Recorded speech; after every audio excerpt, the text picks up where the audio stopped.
Community in America is broken. A recent study indicates that for the average American, there's only 2 people that they can confide in for any meaningful conversation. And for the rest of us, we don't have anyone at all.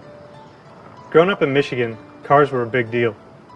As a matter of fact, as I was growing up, we used to do assemblies at school that just went over the history of the automobile. In the 1950s and 60s, Detroit was the place to be. It was the motor city in the age of the automobile. Cars were such a big deal to this city that they made an intentional choice to take out the trolley system so that for the average Joe, his only option was to own a car to get to work. Matter of fact, most families probably needed 2 cars. One for mom to take kids to school and one for dad to get into the city to work.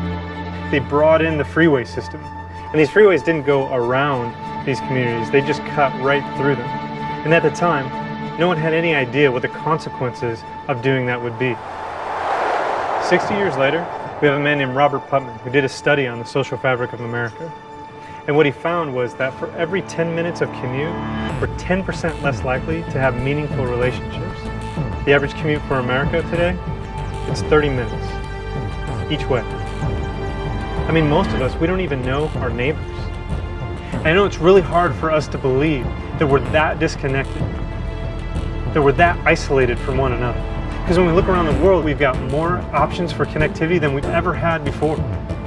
The average Facebook user has 314 friends and is connected to 80 community pages. But if that community was real, if it was authentic, if it was life-changing, would we have issues like depression and loneliness as such a big part of our life? They say by the year 2020, the second most common health issue around the world will be depression. We weren't built for isolation. We weren't meant to live lives disconnected from one another. In fact, we were created in the image of a God who exists in community. We were created for community. Community for us is a declaration of the overwhelming love of God. That Jesus Christ has reconciled us to the Father and He's reconciled us to one another. And what we get to do practically, we get to live life together, spurring one another on, caring for one another, and we get to join the mission of God. You see, real, authentic community, it's not about us, it's about God. The church should be the most compelling expression of community in our culture. It should stand in contrast to the counterfeit community that costs us nothing. But unfortunately, in most of our churches, we're more well known for awkward circles than we are for transformational community. And what we do is we feed the skepticism of the folks outside of the church that are hoping for something different, and we give them the same thing. A lot of times, God in His grace comes in and He strips away the things that keep us blind to how isolated we are, how disconnected we are from one another and from Him.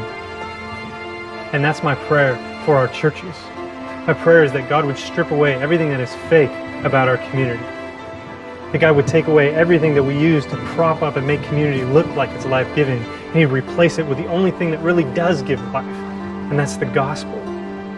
That we'd be inspired by the glory of our God, and that we'd be empowered by His grace.